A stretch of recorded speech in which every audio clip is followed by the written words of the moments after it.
Assalamualaikum warahmatullahi wabarakatuh.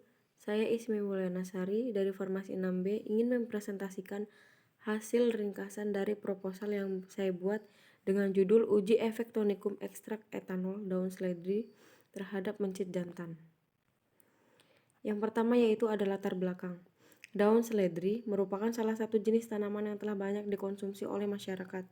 Selain digunakan sebagai sayur, secara empiris masyarakat menggunakannya untuk obat rematik, asma, hipertensi, dan seroptalmia. Seledri mempunyai kandungan minyak atsiri, protein, vitamin A, vitamin C, vitamin B, besi, kalsium, sulfur, fosfor, dan flavonoid. Flavonoid bagi manusia digunakan sebagai anti alergi, anti-inflamasi, antivirus, dan anti-karsinogenik. Daun seledri memiliki kandungan flavonoid yang cukup besar, yang diduga dapat memberikan efek tonikum. Dalam penelitian, telah terbukti adanya kandungan flavonoid yang cukup besar pada daun, bunga, dan batang seledri. Akan tetapi, kadar flavonoid terbesar diperoleh dari organ daun seledri sebesar 0,5271% pada pengulangan 1,0,4368%, pada pengulangan 2 dan 0,559% pada pengulangan 3, sehingga diperoleh rata-rata sebesar 0,51% dan standar deviasi sebesar 0,063. Untuk rumusan masalah yaitu, apakah ekstrak daun seledri memiliki efek tonikum terhadap mencit jantan? Pada konsentrasi berapakah ekstrak etanol daun seledri dapat memberikan efek tonikum yang paling optimum? Untuk tujuan penelitiannya yaitu, untuk tujuan umum mengetahui efek tonikum ekstrak etanol daun seledri pada mencit jantan. Untuk tujuan khususnya, untuk mengetahui apakah ekstrak etanol daun seledri memiliki efek tonikum pada mencit jantan. Dan untuk mengetahui pada konsentrasi berapakah ekstrak etanol daun seledri dapat memberikan efek tonikum yang paling optimum. Untuk manfaat penelitiannya yaitu, manfaat yang diharapkan dari hasil penelitian ini adalah manfaat teoritis.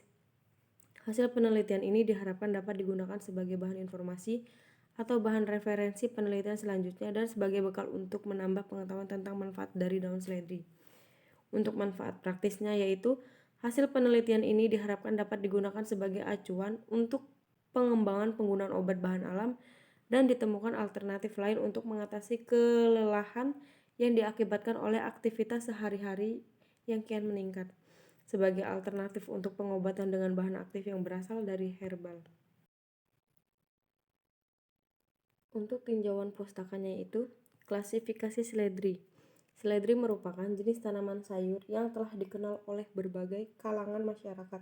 Berdasarkan taksonominya, seledri diklasifikasikan sebagai berikut. Untuk kingdom Plantae, divisi Spermatophyta atau menghasilkan biji. Untuk subdivisi Angiospermae.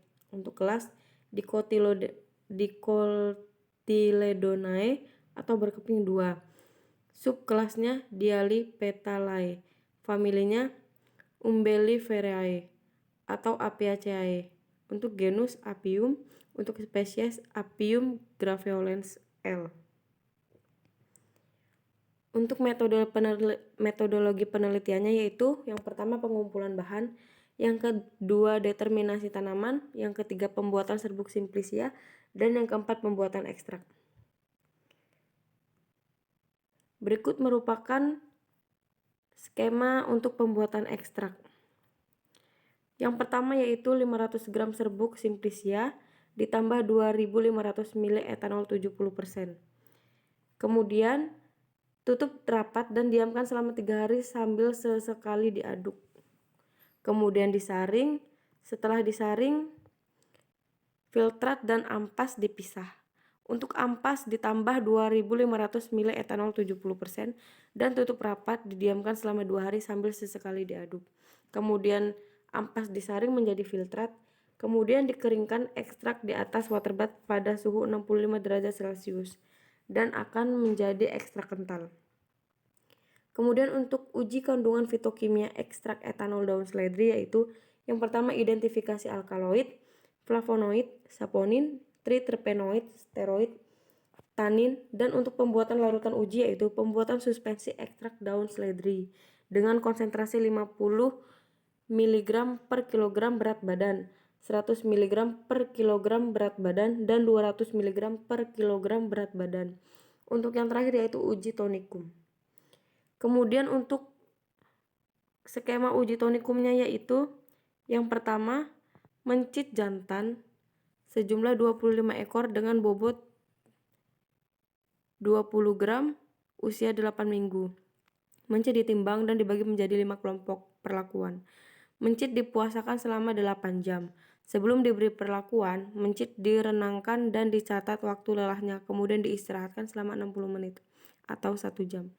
Mencit dibagi menjadi 5 kelompok perlakuan. Yang pertama kelompok 1 dengan kafein 100 mg per kilogram berat badan sebagai kontrol positif.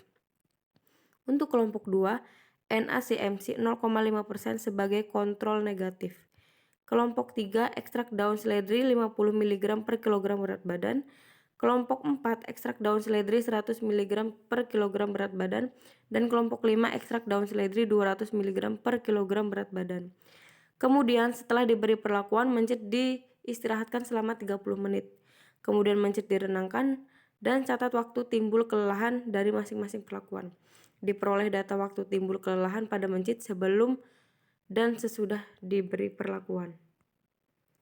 Untuk analisis hasil yaitu data hasil dari perhitungan presentasi kenaikan efek tonikum diolah dan dianalisis dengan uji statistik parametrik, yaitu uji normalitas, Shapiro, Wilk, dan uji homogenitas. Setelah memenuhi syarat uji parametrik tersebut, maka dilanjutkan dengan uji analisis of variance yaitu one way ANOVA. Kemudian dilanjutkan dengan uji less significant difference atau LSD. Namun jika tidak memenuhi syarat uji parametrik, maka akan dilakukan dengan uji non parametrik yaitu uji Kruskal-Wallis. Cukup sekian, terima kasih. Wassalamualaikum warahmatullahi wabarakatuh.